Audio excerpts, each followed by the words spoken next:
Over the weekend, the Trump administration demanded that states undo full benefits that were paid out during a one-day window between when a federal judge ordered full funding and a Supreme Court justice put a temporary pause on that order.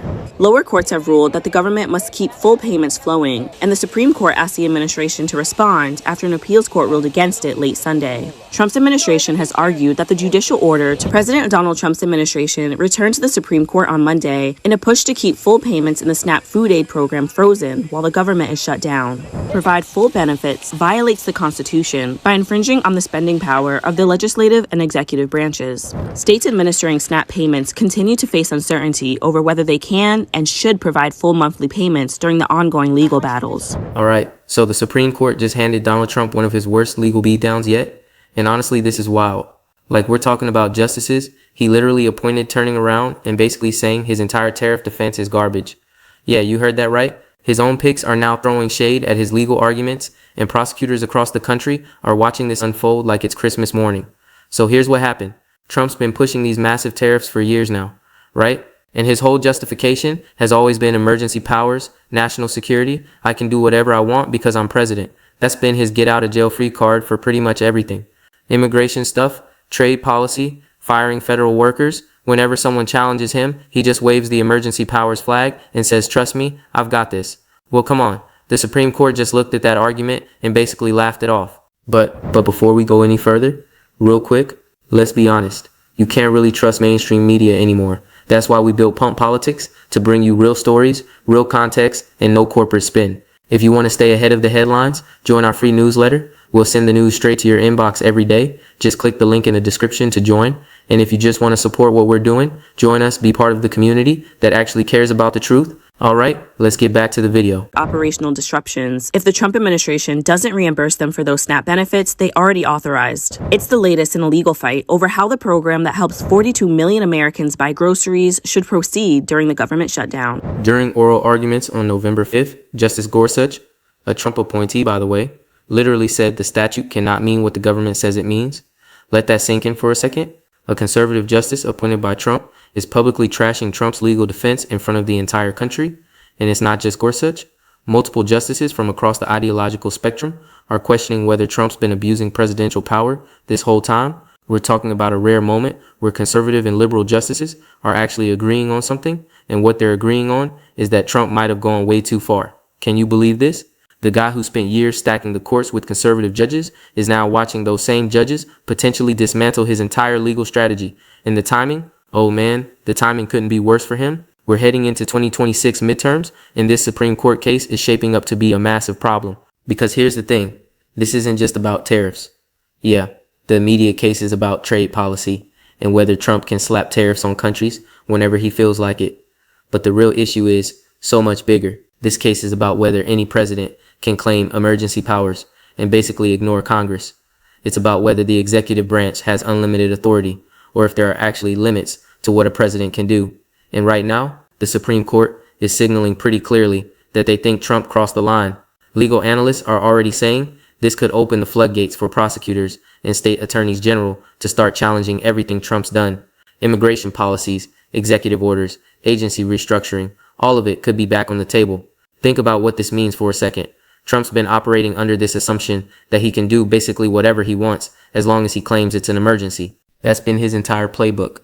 And if the Supreme Court rules against him on tariffs, which it really looks like they're about to do, then every other case relying on that same emergency powers argument just got way weaker. Prosecutors in multiple states are probably already drafting new lawsuits right now. This is wild. They've been waiting for a moment like this. A clear signal from the highest court in the land that Trump's emergency powers defense is shaky at best. And once that domino falls, everything else starts tumbling down. Plus, there's the economic side of this whole mess. These tariffs have been generating billions in revenue, affecting global trade, messing with consumer prices. And if the court strikes them down, it reshapes U.S. trade policy overnight. Companies that have been planning around these tariffs for years suddenly have to scramble. Countries we've been in trade disputes with get ammunition to push back harder. The ripple effects are enormous, and Trump knows it. His administration sent their lawyers to the Supreme Court, expecting, I don't know, maybe some friendly treatment from the conservative majority he helped create. Instead, they got grilled. They got challenged on basically every point. Conservative justices who are supposed to be deferential to executive power, were openly frustrated with how far Trump's been stretching presidential authority. Are you kidding me with this? The man appointed these judges specifically to protect conservative policies, and now they're the ones potentially taking down one of his signature moves. And it's not like this is some minor procedural thing. This is a full-blown rejection of Trump's core legal argument for how he governs. The whole situation is just, it's absolutely insane. When you step back and look at it, Trump thought he was playing chess by appointing all these conservative judges. He figured they'd have his back no matter what. But turns out some of these justices actually care about legal principles more than they care about political loyalty. Who would have thought, right? And the Democrats? Oh man, they're loving this. They've been saying for years that Trump abuses executive power, and now they've got conservative Supreme Court justices basically agreeing with them. That's political gold. You can bet every Democratic candidate in 2026 is going to be talking about this case nonstop. So yeah, buckle up, because what's about to happen next is going to reshape American politics in ways most people haven't even thought about yet. This Supreme Court case isn't just another legal battle. It's the beginning of something way bigger. And Trump, he's about to find out that stacking the courts doesn't always work out the way you planned. This is going to get messy, real messy. Okay, so let's dig into what actually happened here, because most people are missing the real story. Like the headlines are all saying Supreme Court skeptical of Trump tariffs or whatever, but that doesn't capture how devastating this is for Trump's entire approach to governing. First, let's talk about what these tariffs even are. Trump's been using Section 232 of the Trade Expansion Act to justify slapping tariffs on imports from various countries, and the argument has always been national security. He claims that steel imports or aluminum imports or whatever, they're a threat to national security, so he can impose tariffs without going through Congress. Now, come on, everyone knows that's kind of a stretch, right? Like, yeah, sure, maybe some imports could theoretically affect national security in some roundabout way, but Trump's been using this justification for basically everything. Cars, national security threat. European cheese, somehow a security issue. It's become this catch-all excuse to implement whatever trade policy he wants without congressional approval. And here's the thing. Until now, he's mostly gotten away with it. Courts have been reluctant to second-guess presidential decisions on national security. There's this whole doctrine about how judges should defer to the executive branch on foreign policy and security matters. So Trump's lawyers have been riding that wave for years. But during these oral arguments, the justices started asking really pointed questions. They wanted to know where the limits are. If a president can claim national security for tariffs on steel, can he claim national security for literally anything? Can he just declare every economic decision a security matter and cut Congress out entirely? And Trump's lawyers, man, they did not have good answers. You could practically hear them sweating through the transcripts. Justice Gorsuch hit them with that line about the statute not meaning what they claim it means, and it went downhill from there. Multiple justices pointed out that the way Trump's been using these powers basically makes Congress irrelevant on trade policy. And even the conservative justices seemed uncomfortable with that because, they might like Trump's policies, but they also care about separation of powers. They don't want to set a precedent that lets future presidents, maybe presidents they don't like, run wild with executive authority. This is where it gets really interesting though, because the Supreme Court isn't just saying these specific tariffs are bad. They're questioning the entire legal framework Trump's been using. They're asking fundamental questions about presidential power that could affect way more than just trade policy. Think about all the other times Trump has claimed emergency authority, immigration restrictions, emergency powers, firing federal employees en masse, executive authority, restructuring entire agencies, presidential prerogative. All of these actions rely on the same basic argument that the president has broad, largely unchecked power to act unilaterally when he decides something is urgent or important. And if the Supreme Court starts putting limits on that power in the tariff case, it creates precedent that undermines all those other actions too. Legal experts are already writing articles about how a ruling against Trump here could be cited in dozens of other pending cases. Can you believe this? One case about trade policy could unravel Trump's entire second-term agenda. And the best part, or worst part, depending on your perspective, is that Trump set this trap for himself by appointing so many conservative judges. He thought he was building a safety net, but instead he created a court that actually cares about limiting executive overreach, even when it's their guy doing the overreaching. Now let's talk about the economic implications, because this is wild too. These tariffs have been generating enormous amounts of revenue for the federal government. We're talking billions of dollars. Companies have been paying these tariffs for years now, passing the costs on to consumers, restructuring supply chains to deal with them. If the Supreme Court strikes down the tariffs, what happens to all that money that's already been collected? Do companies get refunds? Does the government have to pay back billions? And what about all the business decisions that were made based on these tariffs being permanent? Trade associations and business groups are watching this case super closely because the uncertainty is killing them. They need to know whether to keep planning around these tariffs or start preparing for them to disappear. And right now, based on how oral arguments went, it looks like they should probably start preparing for a world without Trump's tariffs. Global trade partners are paying attention too. Countries that have been hit by these tariffs, China, European nations, Canada, Mexico, they're all waiting to see if the Supreme Court is going to hand them a major victory. If the tariffs get struck down, you can bet those countries are going to demand compensation for the economic damage they've suffered. And then there's the political timing. Come on, this couldn't be worse for Trump going into the 2026 midterms. His supporters love the tariffs. They see them as Trump standing up for American workers, protecting domestic industries, taking on China. If the Supreme Court rules against him, it's going to look like a massive defeat. Democrats are already preparing to hammer him on this. They're going to say Trump overreached, that he abused his power, that even his own appointees are rejecting his approach to governing. And moderates who might have been sympathetic to Trump's trade policies are going to hear that conservative judges found problems with his methods and start questioning whether he's been operating legally this whole time. But here's what really keeps Trump up at night. It's not just the political embarrassment. It's that this ruling could legitimately open him up to a cascade of new legal challenges. Prosecutors in New York, California, Illinois, they've all been waiting for an opening like this. A clear Supreme Court decision that limits Trump's emergency powers would be like ringing the dinner bell. We're talking about potentially hundreds of lawsuits, challenges to immigration policies, questions about federal employee firings, disputes over agency reorganizations, fights over executive orders. All of it could come roaring back if the legal foundation Trump's been standing on gets kicked out from under him. And yeah, Trump's lawyers know this. That's why they fought so hard during oral arguments. That's why they tried to convince the justices that limiting presidential power here would somehow endanger national security or handcuff future presidents. But the justices weren't buying it. Justice after justice kept coming back to the same basic question. Where are the limits? If we accept your argument, what can a president do? And Trump's team just couldn't provide a satisfying answer. Because the honest answer is that under their interpretation, there basically aren't any meaningful limits. The president can claim emergency powers for almost anything, and that's just not how the system is supposed to work. Even conservative justices, who generally support strong executive power, don't want to create a monarchy. They want presidents to be powerful within their constitutional lane, not to just ignore Congress and the courts whenever it's convenient. So here we are. Multiple reports from the last couple days are saying the court's majority seems ready to limit or overturn Trump's tariff powers. Legal analysts are saying this could cost the U.S. billions and affect global trade. Conservative justices Trump appointed are frustrated with how far he stretched presidential authority. This is happening, and the fallout is going to be massive. Like, we're not talking about some technical legal ruling that only lawyers care about. We're talking about a decision that's going to reshape how presidents operate, how Congress functions, and how American trade policy works for potentially decades to come. And the irony, Trump's whole brand is about winning. He talks constantly about how he wins at everything, how he's the best deal maker, how nobody beats him, and now he's about to lose a major case in front of justices he personally chose. That's gotta sting.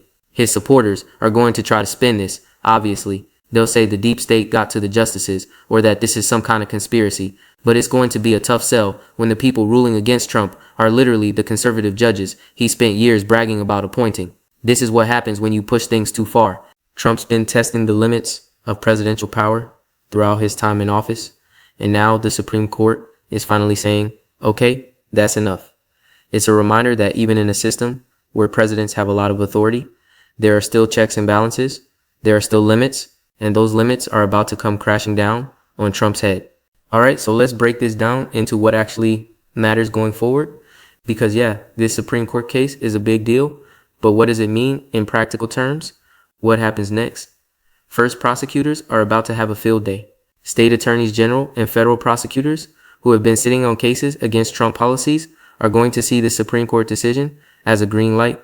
If the court rules that Trump overstepped his authority on tariffs, every other case based on emergency powers just got way easier to win. We're going to see a wave of lawsuits, like I'm talking dozens, maybe hundreds of legal challenges to Trump administration actions. Immigration restrictions that were justified under emergency powers, those are going to get challenged again. Executive orders about federal employees, back in court. Agency restructuring, disputed. Everything is back on the table. And the thing is, Trump doesn't have unlimited resources to fight all of these cases at once. His legal team is already stretched thin, dealing with his personal legal issues. Now add in a coordinated effort by multiple state attorneys general to challenge his presidential actions, and it becomes overwhelming. Plus, and this is important, once the Supreme Court rules against Trump on tariffs, lower courts are going to cite that decision in all these other cases. It creates precedent. It gives judges a roadmap for how to handle other challenges to Trump's use of executive power. That's huge. Second, the economic fallout is going to be complicated. These tariffs have been in place for years. Companies have restructured around them. Supply chains have been reorganized. Prices have adjusted. And now all of that might get upended overnight. If the tariffs disappear, some companies benefit immediately. Businesses that import steel or aluminum or other affected goods will see their costs drop. That's great for them. But companies that invested in domestic production specifically because of the tariffs, they're going to be furious. They made business decisions based on government policy, and now that policy is getting yanked away. Can you believe this? The uncertainty alone is damaging. Even before the court officially rules, companies are already having to game out different scenarios.